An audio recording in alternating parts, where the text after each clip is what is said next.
Okay, so sorry I already unpacked it. I was too anxious and excited. But today we are installing 24mm H&R rear sway bar only on my 996 Turbo. This thing is beefy. I mean, compared to holding the other ones, the Eibach or the stock GT3 sway bar, they're considerably lighter. This is pretty heavy. But this is a street car. I don't really care about weight. I'm not trying to go for drag times or saving weight or anything. I'd rather have a sturdy, beefy rear sway bar. Stay tuned. I'm gonna install this today.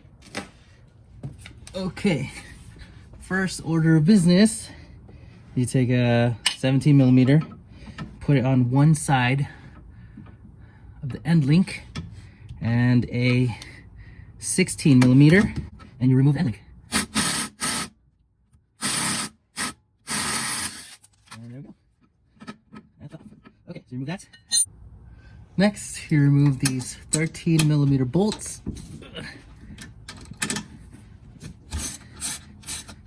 That hold the brackets, the sway bar brackets.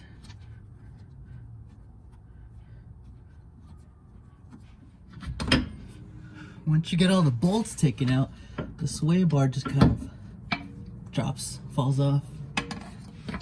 Or not falls off, but comes off. It's pretty, this is super light, by the way, super duper light. And here's the comparison of the H&R sway bar and the stock 996 turbo rear sway bar.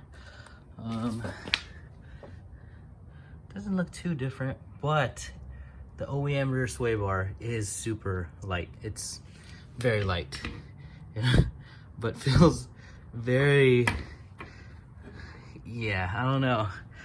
It's very, very light, but very noodly feeling. I don't know if that makes sense, but yeah, it's compared to the H&R rear sway bar, you definitely feel the heft to it. Okay, let's put this back on.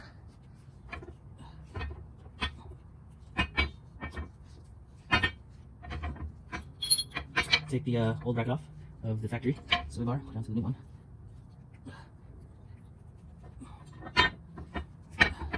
Okay, hopefully it'll squeeze in.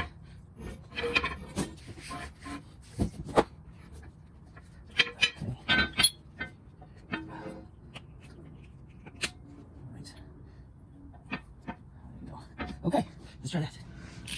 All right. Now, going back under the car, I'm gonna put, whew, it's a heavy sway bar.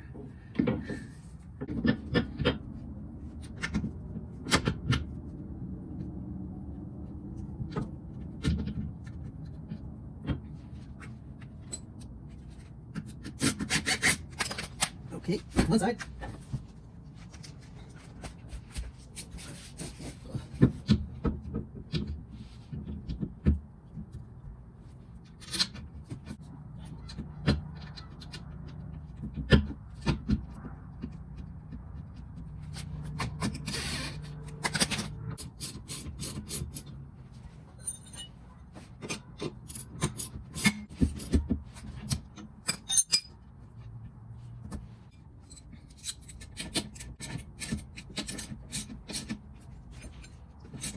And here you go. This is the H&R rear sway bar installed.